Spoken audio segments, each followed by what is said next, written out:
बुरड़ा का खबर शामिल कई पिया। जान मोहम्मद अबड़ो जे रिपोर्ट मुताबिक रुकन बुरड़ा लगे गोठ ईसो हिंगोरो में खलीफे खादिम हिंगोरो पारा PPUC 39 क्रिकेट के चेयरमैन के उम्मीदवार रईस नवाब खान बबर, जिला काउंसिल के उम्मीदवार वडेरो खादिम हुसैन बुरड़ो के मान में चूंड मुहिम के सिलसिले में आजानो दिनो।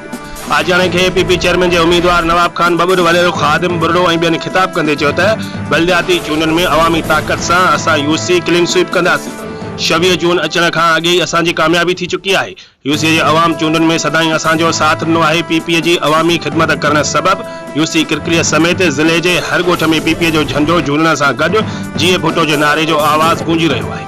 उन मौके ते माशूक बुरड़ो, राजा हाजानो, अमजद बुरड़ो, शाहनाज बबर, बाबू जमाल बुरड़ो, अमीर बुरड़ो ऐं ॿिया PP अॻुवान गॾु।